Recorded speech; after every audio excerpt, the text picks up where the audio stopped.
crois que j'ai trouvé un truc qui est plus périlleux que le sentier des souffrances d'Hollow Knight, à savoir parler d'alimentation sur YouTube. Bienvenue dans cette vidéo, il va donc traiter d'alimentation canine, presque exclusivement, avec une première partie consacrée à la croquette.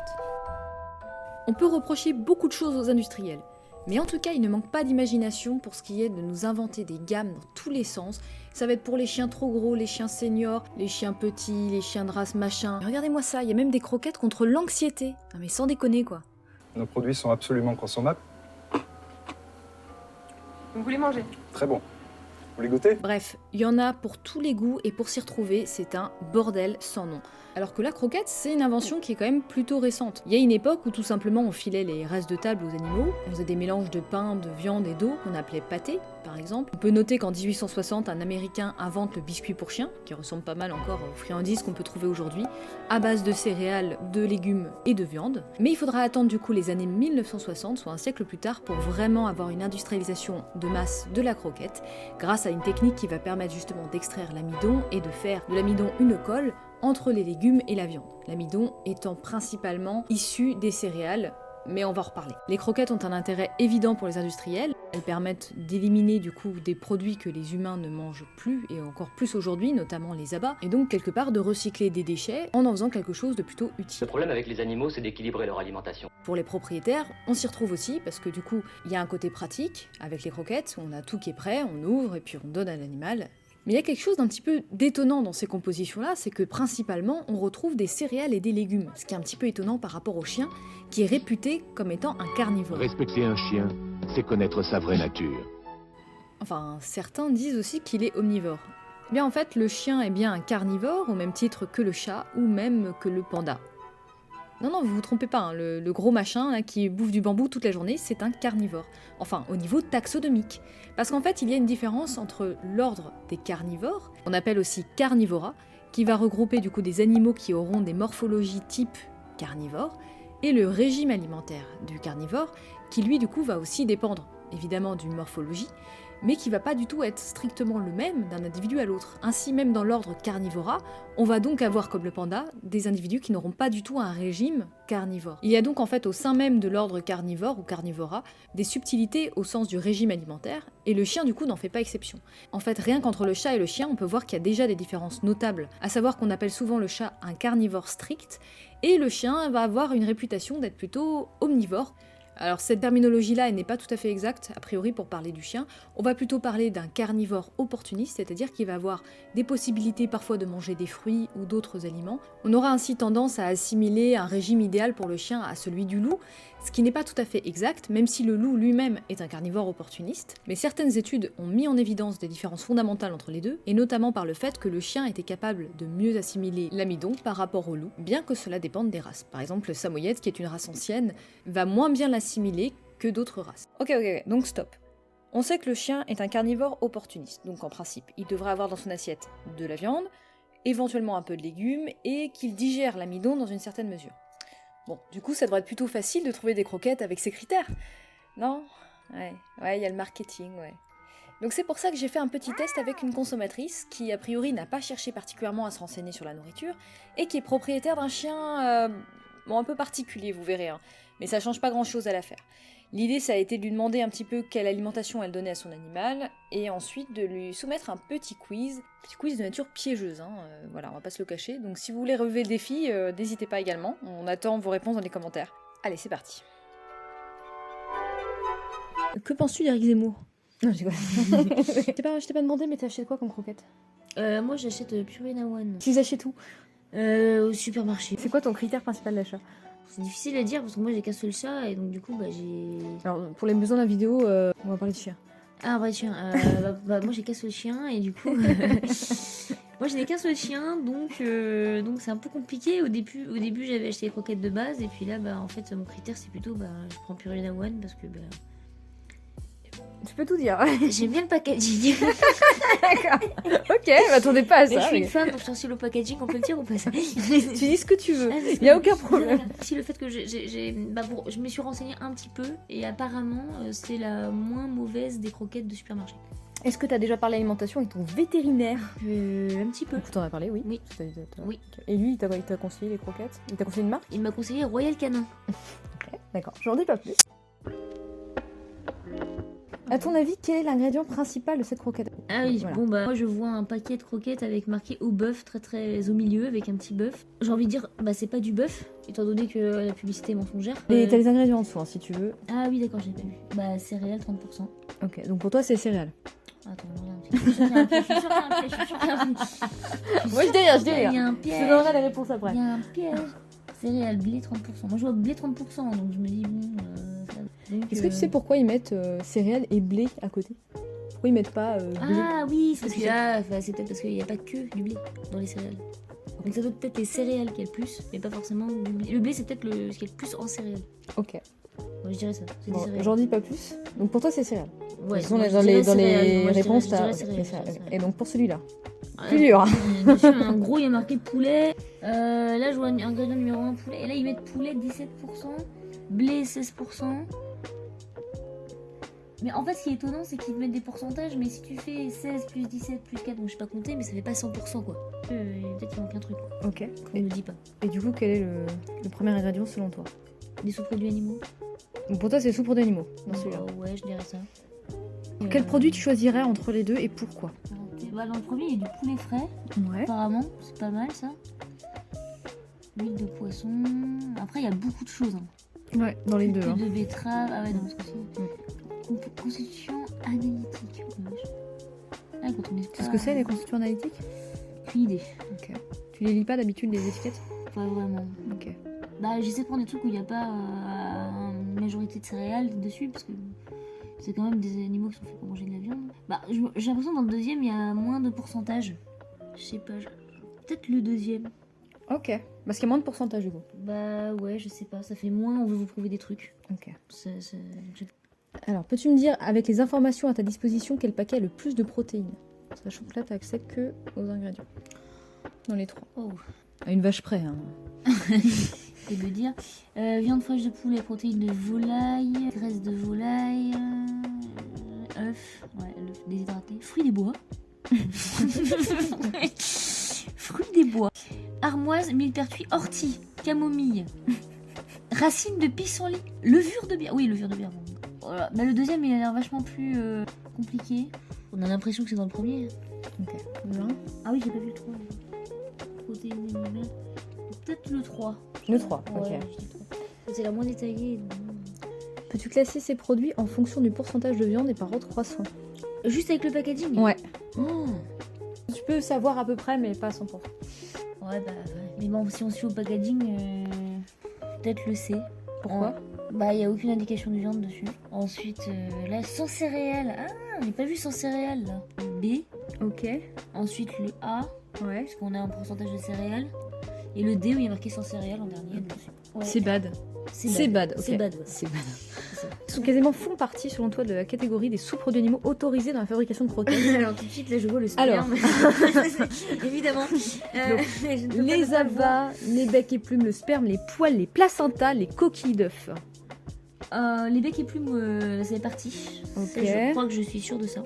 Alors le reste, les abats, je pense. Ok. Je pense les abats quand même. Ça se trouve, c'est tout. Hein. Ça se trouve, c'est un piège, c'est tout. Les placentas, je pense pas quand même. Le sperme, je pense pas quand même. Peut-être les coquilles d'œufs et les poils, je dirais. Ok. À la limite, les poils, parce que vu qu'il y a plume, je me dis bon, Ok. T'es sûr de tes réponses? non, mais On passe aux corrections. pas une certitude à 100%. mais- Alors, donc tu avais raison, c'est bien les céréales pour la croquette numéro 1. Et en fait, Ok. l'idée c'était de te montrer, et comme beaucoup de gens le savent, qu'effectivement, le premier ingrédient, c'est bien l'ingrédient qui est le plus présent, comme en alimentation humaine. Donc il y a bien cette législation-là également pour les animaux. Ouais. Et effectivement, quand en fait ils mettent la mention céréales avec entre parenthèses la céréale en question, ça veut pas dire qu'il n'y a pas d'autres céréales, comme tu le dis. Oui. En fait, il peut y avoir du maïs et du riz. C'est juste qu'en fait, tu sais qu'il y a au moins 30% de blé, mais ça leur permet de mettre du maïs ou du riz pour le reste. C'est pour ça qu'en cette matière-là, moi, je préconiserais de toujours choisir des croquettes avec un maximum d'informations justement sur les ingrédients. Ça leur évite de mettre tout et n'importe quoi, tu vois. Et donc là, on a un minimum effectivement de 30% de céréales, mais ça se trouve, il y en a beaucoup plus. Bon, des fois, ça fait pas 100%. Je me dis, bah, En il y a fait, des ils sont choses, pas obligés de mettre Voilà. le pourcentage exact des choses, je me effectivement. suis dit, Ni du fois de détailler. Donc tu vois, s'ils mettent viande et sous-produits animaux, ils sont obligés par contre, quand ils mettent viande, de notifier des vrais morceaux de viande avec au moins 15% de muscle. Et donc c'est pour ça que là, tu vois, quand t'as bœuf déshydraté 4%, ça veut dire que en fait, il y a peut-être que 4% de viande dans ta croquette. Et tout le reste, ça peut être du sous-produit. Ah ouais. Voilà. Parce qu'en fait, ils n'ont pas le droit de faire la promotion des sous-produits animaux. Voilà. D'accord, là c'est quand même un paquet avec marqué au bœuf en gros dessus. Quoi. Exactement. En fait, au bœuf, Il y a peut-être que 4% on va y revenir. de bœuf déshydraté. Quoi. Ouais, bah, probablement, oui. Question numéro 2. Alors là, on peut pas savoir à 100%. C'est un petit peu un piège. Mais ce que j'avais trouvé drôle, c'est qu'ils mettent en gros ingrédient numéro 1, poulet. Et effectivement, c'est l'ingrédient numéro 1, mais qui est pas, à mon avis, qui n'est pas le premier ingrédient malgré tout de la croquette. C'est l'ingrédient numéro 1 dans la liste. Mais en fait, Oui. les fabricants ont tout à fait le droit de fractionner les mentions de céréales. Donc là, tu vois, Dont os. alors et viande. c'est au-delà de ça, regarde. T'as blé 16%, ok. Mais juste après, qu'est-ce qu'on a? On a du maïs, on a gluten de blé, on a du riz, farine de protéines de maïs, gruau de maïs, farine de malt. Voilà, donc tout ça, ce sont des céréales. Et en fait, au lieu de le mettre en céréales et machin, et en fait, si c'était réuni en d'accord. céréales, ça serait avant la viande très D'accord, probablement. mais là comme ils font la liste, ils peuvent le mettre après. Exactement. Et si tu mets Parce que toutes les listes de individuellement, céréales, voilà. Ça fait moins que les 7%. Exactement. Individuellement. Et tu vois, Ah même ouais. au-delà de ça, ils divisent même D'accord. les parties des céréales pour pouvoir ne pas mettre... Parce que tu vois, on a bien des détails sur les céréales, puisqu'on a du gluten de blé, par exemple. Bah oui, effectivement, dans le blé, il y a du gluten, mais tu vois, ils Ouais. le mettent à part pour éviter Ouais, que ça d'accord. fasse gonfler le taux de, Enfin, de céréales. Mais du coup, j'avais bon, hein, j'avais mis céréales quand même. Non, t'avais mis produits animaux. Ah, j'avais dit sous-produit. c'est vrai. Alors, on peut pas le certifier à 100% parce qu'on n'a pas tous les pourcentages, mais vu qu'on a le blé qui est juste après à 16%, il y a quand même de fortes chances que les céréales soient... Bah oui, vu parce le que nombre de après, céréales qu'il y a tout après. le reste après. Bah, il y a Ils quand sont même les pas obligés protéines mettre de la- volaille, mais ils sont pas obligés de mettre tous les pourcentages. Ils sont pas obligés de mettre Non. tous les pourcentages. Ils sont obligés d'en mettre au moins un ou deux. Non, sauf quand je te dis, quand ils mettent viande et sous-produits animaux, là ils sont obligés de mettre le pourcentage de viande. Et donc c'était les deux où tu devais choisir. Donc toi t'as choisi celui-là, qui est quand même le plus cher. Mais en fait c'était surtout pour te montrer qu'ils étaient quand même assez équivalents. Tu vois. Des grosses listes avec voilà, beaucoup d'ingrédients, beaucoup de choses. Et puis surtout là, tu vois, là on a du maïs et du riz en premier. Bon ça c'est une fameuse marque que tu connais bien, que ton vétérinaire t'a conseillé. Oh, mais c'est Oui. hyper cher. Oui, c'est très cher. Voilà, et qui en fait est tout à fait comparable à la marque, là c'est une marque, comment on appelle ça, tu sais les marques du magasin quoi. Oui, c'est ça, ça ressemble un peu à un packaging de magasin. Alors que l'autre, ça fait packaging de veto avec la photo. Oui, mais c'est ça. Et c'est vendu en fait en grande surface, en surface En fait, là, vétérinaire tu et en payes animalerie. Tu payes la pub. En fait. Bah 8,75€ le kilo, oui. Ah, Et mais en faut fait, rentabiliser la photo. Tout ça pour dire que le prix élevé n'est pas synonyme de qualité, Oui. donc il faut faire attention à ça. Alors évidemment, il faut quand même mettre un prix minimal dans ces croquettes, parce que c'est évident que si tu achètes tes croquettes 50 centimes le kilo, ça peut pas être de la bonne viande, c'est logique. Mais par contre, c'est pas parce que tu les achètes près de 9 balles le kilo que c'est de la qualité pour autant. Et aussi, on peut parler des gammes. Donc là, j'ai trouvé la gamme Shiba Inu quand même. Je savais pas qu'elle existait. Ça m'a fait beaucoup rire. Alors qu'en fait, dans les ingrédients sont strictement les mêmes que pour c'est d'autres gammes. équivalent, Il n'y a quoi. pas de spécificité. Ouais. Senior, junior, tout ça, c'est du marketing. Il n'y a aucune législation qui les force à faire des formules adaptées. D'accord. Alors, Ah là, oui, bah, c'était je vois que je suis tombée dans le piège, je suis la dans mention le des piège. protéines. Voilà. Je suis tombée dans le Donc piège. toi, t'avais choisi le 3, hein, je crois. Bah, en fait, oui, bah, je me suis fait avoir par la mention frais. Il y avait du frais aussi, ouais. Ah, il y avait du Alors, frais. c'est notre paquet de la marque distributeur que tu avais choisi. Ouais. Mais il y a un taux de protéines. En fait, les trois ont un taux de protéines très proche. Celui-là, il est à 26%. C'était celui du milieu qui a gagné avec 28% et celui-là à 27%. Et effectivement, celui-là, en fait, moi, je pensais que tu allais choisir celui-là. Ouais. Parce qu'il y avait une mention de 41% de poulet frais. Ah oui. Est-ce que tu sais le nombre d'humidité que tu as dans une viande fraîche? Bah là, je le vois. C'est marqué. 50%. Ah. Bien joué. Je sais lire. En fait, c'est minimum 50%, mais ça peut monter jusqu'à 75%. Donc souvent, ils vont mettre aussi en premier, tu vois, des genres poulet frais, machin. Mais en fait, une fois que c'est cuit, le grammage, il va être réduit. Donc même si tu vois frais et derrière tu vois des céréales, bah, souvent c'est encore les céréales qui sont en premier. Parce que finalement, à la cuisson, ça rend tellement d'eau que la portion finale de protéines est très faible. Et donc, c'est important de le noter et de faire toujours attention aussi aux constituants analytiques. Et attention, parce qu'un haut taux de protéines, ça ne veut pas non plus dire que les protéines sont de bonne qualité. Parce que tu retrouves aussi des protéines dans les légumes, les légumineuses. Les lentilles, Oui, les tout à pois, fait, tout à fait, tout à voilà, fait. qui peuvent être très Ouais, riches. Et tu tout à vois, fait. J'y avais pensé tout à l'heure. ces croquettes-là, en fait, elles sont pas si riches que ça en viande, mais il peut y avoir des effets qui vont booster le taux de protéines. Et même aussi, on va mettre des sous-produits qui peuvent être très riches en protéines, qui vont pas être du tout digestes ni même intéressants pour l'animal, mais qui vont en fait monter artificiellement le taux de protéines. Donc les constituants analytiques, il faut vraiment le prendre comme une information supplémentaire, il ne faut pas le prendre comme un seul guide d'achat. Quoi. Là, tu t'étais planté. Donc je crois que tu avais dit CBAD. Oui, Je me souviens bien. j'ai Voilà. dit c'est bad. Donc CBAD, donc là on n'est pas du tout dans du CBAD en fait. Ah ouais. Alors, quant à la mention au poulet, au bœuf, au machin, c'est quand t'as un minimum entre 0 Ouais. et 4% de viande. Ah oui, d'accord. De viande, de poulet, de machin. Ouais, mais là, c'est riche en bœuf. Alors attends, oui. Donc là, au bœuf, en fait, là c'était à la volaille. C'est écrit tout petit, mais c'est là. Ouais. Croque mix Ok. à la volaille. Donc tu vois, on est à 4% de volaille en fait. D'accord. Voilà. Ok. Voilà. Ah, mais comme ils disent 55%. Mais oui, mais alors ça, Ah, oui. c'est très trompeur parce qu'en fait, 55%, ça veut dire que dans les croquettes, dans les protéines, il y en a 55% qui sont d'origine animale. Donc le reste, c'est d'origine végétale. Mais ça veut pas du tout dire que tu as 100% de protéines. Parce que là, ça fait 100% en fait, les deux. Oui. Les deux pourcentages. Ouais. Donc en fait, là, c'est une croquette où il y a une majorité de céréales finalement. Il y a 4% de volaille. D'accord. Voilà. Ensuite, tu as celles-là qui sont riches en bœuf. Bon, ça n'a pas l'air d'être des croquettes de grande qualité. Elles sont à 54 centimes le kilo. Ouais, quand même. Mais tu as 15% de bœuf. Et en fait, pour avoir la mention riche en bœuf, il faut qu'il y ait minimum 14%. D'accord. Ok. Ensuite, tu as en fait juste la mention de la viande. Par exemple, si tu mets juste saumon ou poulet, ça veut dire qu'il y a au moins 26% de la viande. Ah, mais dis donc, Voilà. faut savoir tout ça. Bah oui. Après, le paquet de référence, bon, là où il y a marqué référence, là, à droite, là. Oui. Bon, c'est vrai que je me suis dit, ça a l'air classe. Oui, ça Mais tu m'as dit fait respect plus au classe que ça. packaging. Ah, mais non, j'ai pas dit ça. J'ai dit qu'il y avait des législations. Mais en fait, la Ouais. législation ne t'oblige pas, et c'est pour ça que je l'ai mis aussi, la législation ne t'oblige pas à mettre en fait une mention. Et du coup, bah, eux, ils ont choisi de rien mettre. Bon, là, il y a la marque, hein, évidemment, que j'ai Ah, censurée. j'avais mal compris. Ah, d'accord, t'es pas obligé. Non, t'es pas obligé. D'accord. Bah, en fait, il y a des législations qui t'obligent à faire des choses si tu mentionnes, parce que là, ils font une promotion. Tu vois, quand ils disent à la volaille, c'est une Ouais. promotion, tu vois, c'est censé donner envie aux consommateurs. Ouais. Donc c'est pour ça qu'ils légifèrent ça. Ils peuvent pas mettre ah, c'est super riche en bœuf s'il y a 0,3% de bœuf. Oui, d'accord. Voilà. ok. Et pareil, ils peuvent pas faire la promotion de D'accord. bœuf si jamais c'est que des sous-produits animaux. Il faut quand même qu'il y ait de la viande, comme je te disais. On n'est pas obligé non plus de le mettre. Et là, voilà, c'est le cas pour cette croquette-là où il y a 64% de protéines. C'est Et là, on est à 7,99€ le kilo. Voilà, et c'est quand même moins cher que la marque RC dont on a parlé tout à l'heure. La marque Voldemort, qui effectivement est Il conseillée y a par... combien de protéines Combien En protéines Ouais. Parce qu'on les a les protéines. 26%.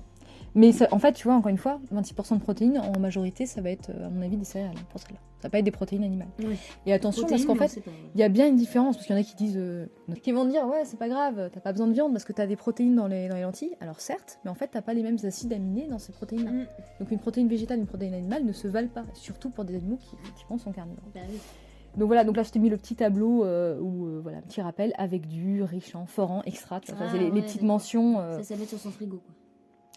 Voilà. Mais en fait, moi, mon conseil, comme je te disais, c'est en fait ça, tu t'en fous, quoi. À mon avis, il faut zapper ça, il faut direct aller que aux ingrédients parce que tu vois, regarde là, il y a la France avec un petit drapeau patriotique, c'est Du coup, on mignon. a l'impression que c'est local. En fait. Mais oui, on a l'impression que c'est local. Là, t'as vu, t'as un truc de recyclage. Et en Oui, fait, on a l'impression que c'est bio. il y a beaucoup ça fait bio, d'arguments, ça fait bio. Et il y a beaucoup d'arguments, tu vois, comme ça, qui Mm. sont des arguments moraux, mais qui n'ont rien à voir avec la santé de ton animal. Alors, sur les sous-produits animaux, en fait, il y a que le sperme qui ne fait pas partie. Donc les placentas, oui, D'accord. font partie de la Ah, liste. ok, ok. Voilà. Et donc, il y a une petite querelle sur le net par rapport aux sous-produits animaux, où il y en a qui disent justement que les plumes, les poils, les cordes ne font pas partie des sous-produits animaux. Alors, c'est possible que j'ai mal compris la législation, hein, je te jure, j'ai mis mon nez dedans, mais pour moi, ça fait bien partie quand même des sous-produits animaux, c'est bien dans le texte. Il y a juste, il faut que ce soit des poils, des plumes, machin, qui ne soient pas pris sur des animaux qui ont été trouvés morts. Il faut que ce soit des animaux vivants qui ont été... Tué, quoi. voilà.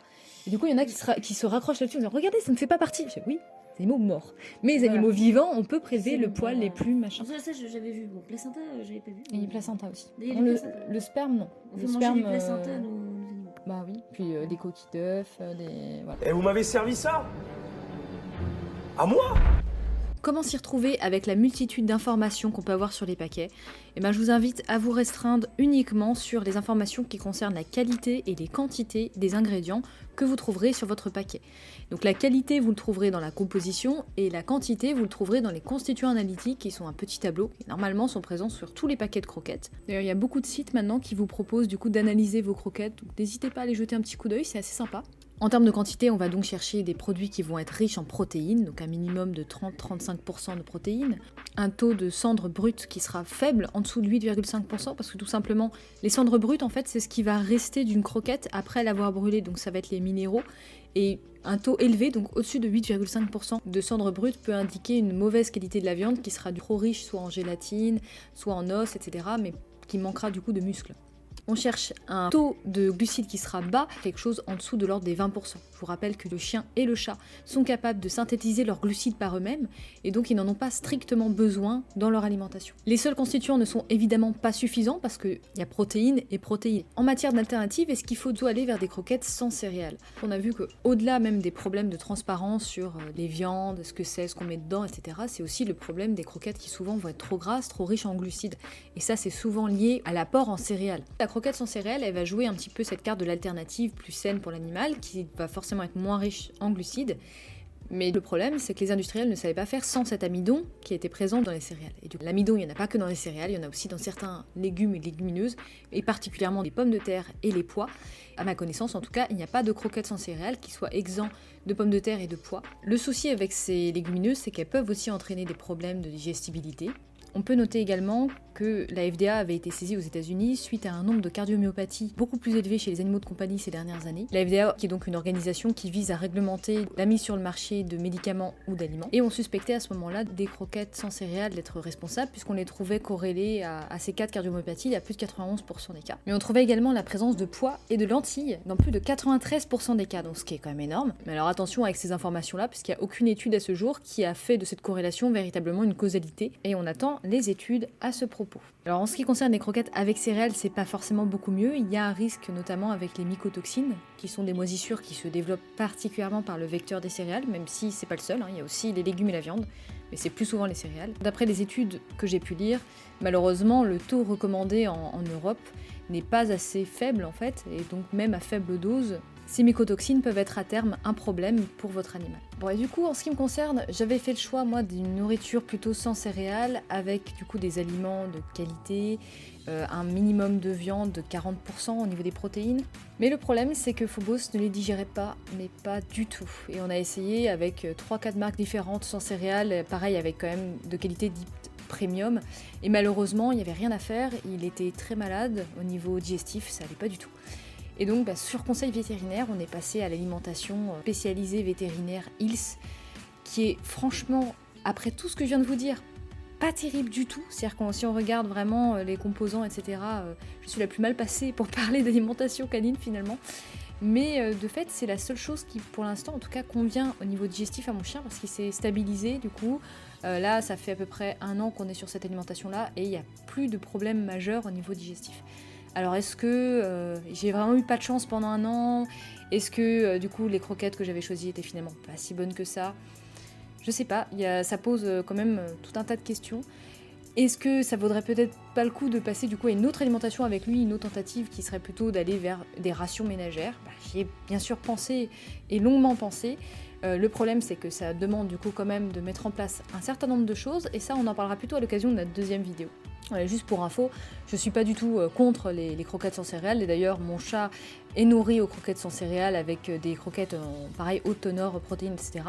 Et ça se passe très bien pour lui, donc ça m'a déçu que ça se passe pas aussi bien pour Phobos, c'est sûr, mais ça veut pas dire que fondamentalement ce sont ces croquettes-là qui posent problème. Mais malgré tout, on voit qu'il y a quand même des nuances à apporter dans les deux camps, et que voilà, que c'est pas tranché, que c'est pas l'un ou l'autre, mais qu'il faut composer aussi avec le réel, avec les retours que vous pourrez avoir. En sachant, là, je parle de ça pour Phobos, mais il y a aussi d'ailleurs des allergies aux acariens qui peuvent être même dans les croquettes. Donc des fois, l'alimentation, les rations ménagères peuvent être une alternative intéressante. Mais bref, on en reparlera parce que c'est pas du tout le sujet de cette vidéo-là. Voilà, pour parler rapidement du budget, je vais vous exposer du coup le prix que j'ai payé pour Phobos sur 2 ans. Donc ce qui inclut du coup les croquettes. Vous savez, je vous ai parlé du fait qu'il avait eu du mal à s'adapter à certaines croquettes, qu'on avait dû racheter des paquets. Donc ça comprend également ces croquettes-là. Donc je pense qu'à terme, du coup, le prix normalement devrait même baisser. Et en fait, il est plutôt raisonnable quand on fait le bilan, puisque je suis à 520 €, donc sur 2 ans, je rappelle, ce qui fait un prix de revient au mois à 21 € en moyenne. Donc voilà, c'est très correct, je trouve. En sachant que Phobos est un chien qui pèse 11 kg et qui mange très raisonnablement. Et sur des gammes de croquettes type premium, avec des prix au kilo qui étaient toujours au-dessus de 6 € le kilo.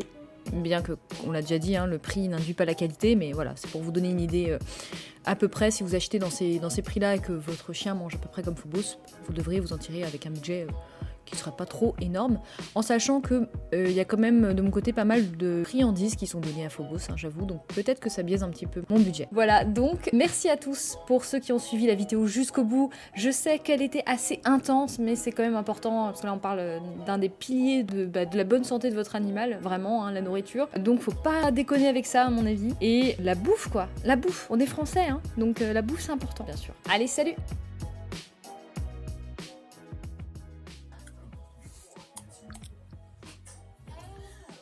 T'en veux pas? Qu'est-ce qu'il y a? Non. T'en veux pas?